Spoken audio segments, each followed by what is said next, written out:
Hello, today I'll be showing you how to change the battery on a Ducati Multistrada 1200.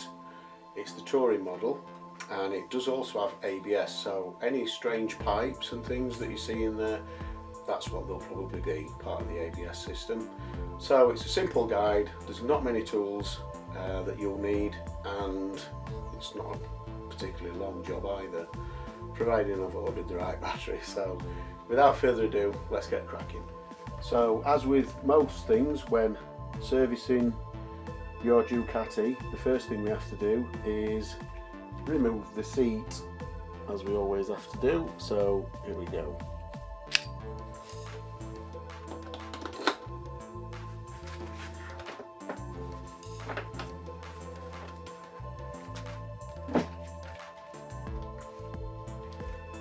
And then obviously once that's done, then we need to remove the rider's seat, or should that be the driver's seat, whatever you prefer.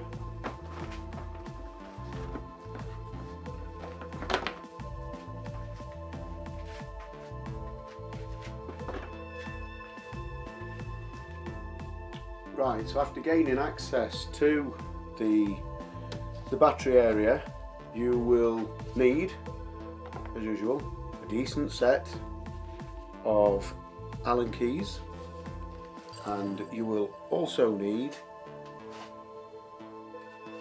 a Phillips screwdriver. So the difference between the Phillips and the posi drive is that the angle of the cutting bit, you will notice on screws that have got the typical crosshead pattern, if it's got a star shape in the middle of the driving area, particularly it's on the cross on the top of the screw, if it's got a little etched mark, a little star, so it looks like it's got 8 points on it, that's actually a posi driver, not a Phillips driver. A Phillips driver it hasn't got those little etchings, so it's just got the 4 corners. The difference is the angle of the point. They're not interchangeable, basically. A lot of people mess the screws up by using the wrong screwdriver. Phillips drivers are generally yellow on the identification colour. On a posi drive, it's blue. Okay, so that's both of them. So this one is PH2, which Phillips 2. This one is PZ2, which is posi 2. You can't see it, but well, actually you can see the difference. On a Phillips, there is no little star in the middle of the driver, whereas on the posi there is, and that is used to actually grip the screw. Not many manufacturers' screws actually work, but that's besides the point. So anyway, just a little bit of useless information for you. So what I'm going to do, I'm actually going to release the terminals before I go any further. Now it's important that you undo the negative side of the battery first. That will stop any shorting out when you remove the positive side. It can't get back to the negative side of the battery. So I'll take this one out. This battery, I've had the bike for 5 years now, and I've never replaced the battery. I do use a Accumate trickle charger constantly on the bike and on the battery to keep the battery in tip-top shape.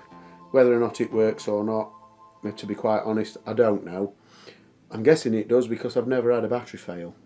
So what I'm going to do now, I'll take off the negative terminal. There should be no sparks, but there might be a little flash, which shouldn't affect anything. Make sure you keep things safe, otherwise if you lose them, you're going to fall into that battery box and never going to be found again. Right, so that's the negative terminal off. I'm going to take the positive terminal off. See, I could touch any metalwork on the bike now. Because the negative terminal is off, it's not going to short out, so it won't do any harm. There's no sparks, you're not going to get electrocuted or anything silly like that, so it's safe to work on. Okay, so that's both terminals off. Incidentally, I have got the attachments fitted, which allow me to plug in the Accumate without having to lift the seat. It's under the seat, but it's out of the way. So basically, that is access to the battery. So I'll just lift that out. Easier said than done. There we go. So this is a YT2B-BS. There are lithium batteries available which are quite a bit lighter. They're also much more expensive, and to be quite honest, for this sort of bike, the weight saving, yes, it's high up, it might change your centre of gravity a little bit, but it's not like it's a racing bike. So in my opinion, what's the point in spending all that extra money when I only do a couple of 100 miles a year? Not this year, because I'm going on a big tour up to the north of the country and across Adrian's Wall with my cameras and things. So yeah, I've replaced this battery now. I bought a new one online with this one. So this is the old battery. I do have a habit of what I do. When I install a battery, I actually write the date on it and the mileage, when it was changed and what mileage it was. It's just for my own, I don't know, call it OCD, call it whatever you want. It's just for my own information, and also for the prospective other owner of the bikes, that it's been looked after. And I like to keep all the paperwork and the receipts and everything, because I do a lot of the servicing on the bike myself. Because basically I don't trust garages to do the work properly, as I've mentioned before. I've never had a bike or a car that has gone to a garage and come back in exactly the same condition as what I sent it. It's always got a scratch, it's always got a screw missing, it's always got something either wrong with it. It's definitely always in a worse state when I took it than what it is when I bring it back. And that includes my other car, which is a BMW 6 Series. And you know, you can pay £500–600 for a service and there's the screws missing, and they've not put the software updates in and things like that. They've charged you for it, but they've not actually done it. So this is the new battery. I'm going to put the date on in pen. I use a paint pen to do that so that it doesn't wash off, and we'll take it from there. Okay, so that's the date and the mileage written on. So it's the 23rd of May 2022, and the mileage that's on the clock is 5,128. Obviously check that before you take the battery off, because you won't be able to check it when it's off. Or you can check it when you put it back on, but then you've got to write on it when it's in, which is a bit more difficult than what it is when it's out. So I'll just drop that in there, making sure to put the terminals towards the right hand side of the bike when you're sat on it, otherwise they won't reach.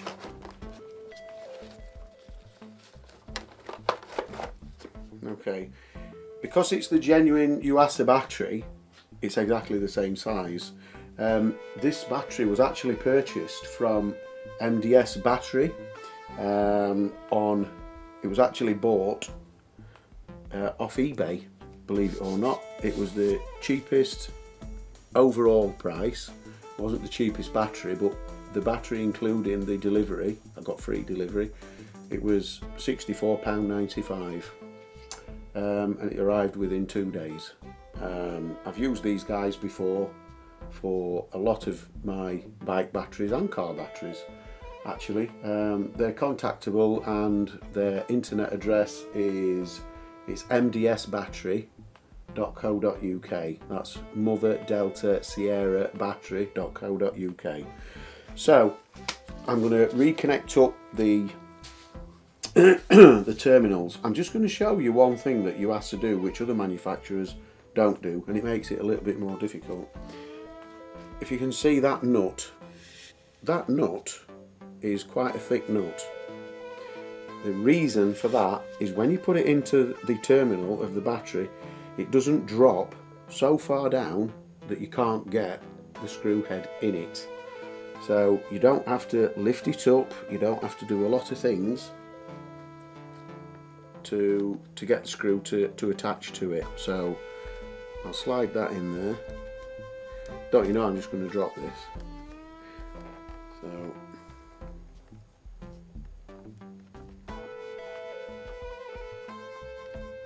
do you know what?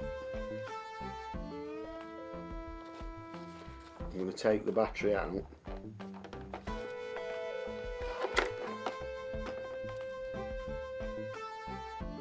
I'm going to slide them in beforehand. I don't really saw that. So let me do it again. Put it on this side. There's just like some little plastic clips that, if I can just show you there, it slides in. I actually do think that's dropped down too far for it to grab, but we shall see. Okay, right, we're in. Right, so we connect it opposite to how we disconnected it. So we connect the positive first. Okay, so I'm using the new bolts that come with the battery. It goes in, and there we go. It's actually connected up perfectly, just like it says on the tin. Love it when that happens. Okay, and then there's the negative side. Now there might be a little bit of a spark from this. There is a little bit, as you can see. That's totally normal because of the immobiliser on the bike and the dashboard's flashing away. You can't see that from where you are, but I can see it from where I am.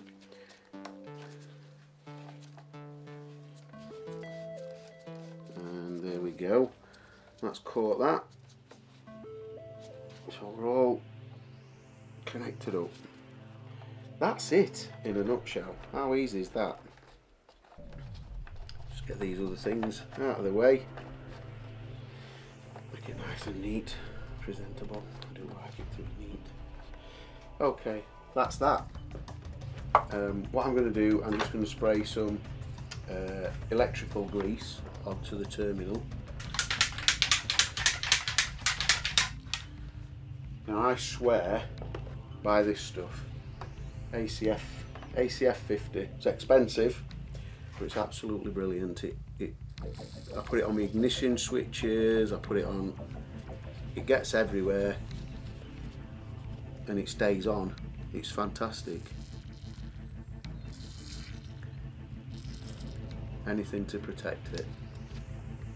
I've been told don't use Vaseline, but I have done in the past, and I've never found any detriment to any job that I've done. So I'm going to leave it there. I'm going to take off the surplus.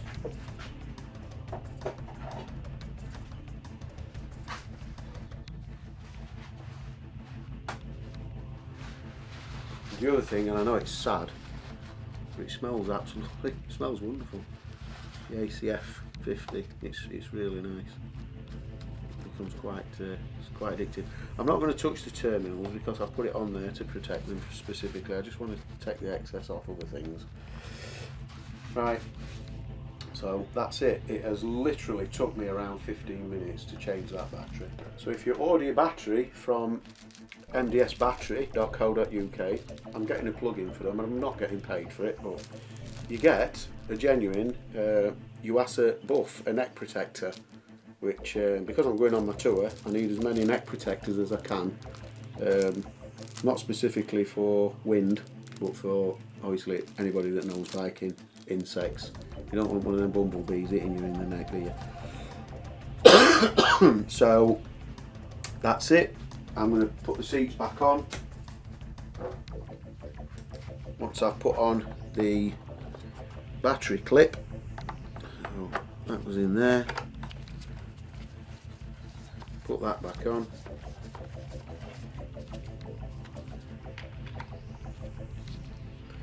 And tight, just a little tweak, it's tight, not a bit crazy tight. That's that done.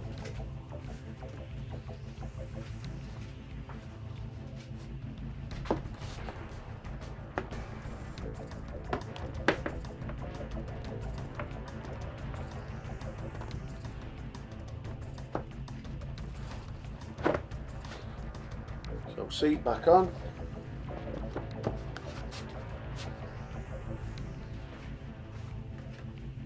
Once the rider's seat's on, pillion on.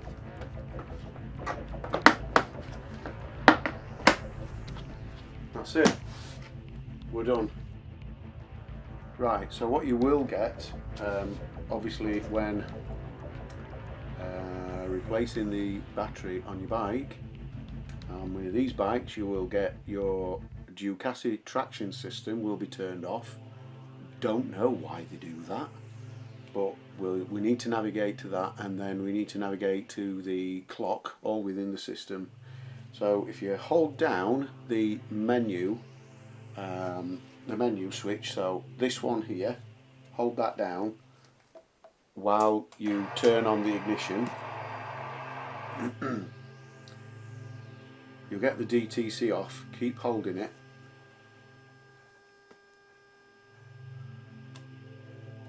And then you should get the menu. So if you tab down to the setup,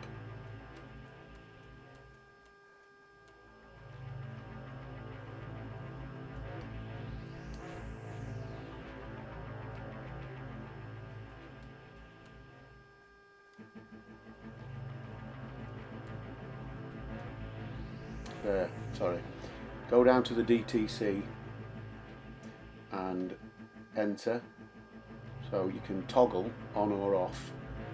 So it's actually off at the minute, so you need to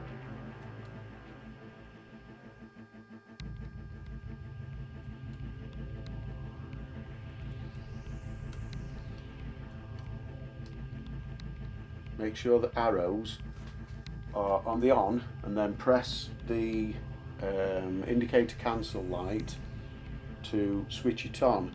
You'll notice the DTC light in the indicator that comes on. I'll just show you again. If I switch that off, if you watch that, it goes off. So put it to on, press enter, and it comes on. So that is the that's the Ducati traction control on. So come out of that. Come out of that. Now we'll go to the clock. Set up the clock. 1, 2, 3 PM.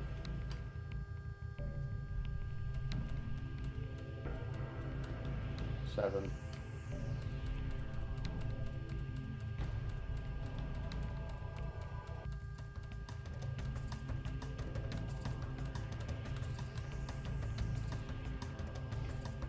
So when you've set the proper time, you'll get the indicator on the little roundel to memorise that. Press on it and it will select it.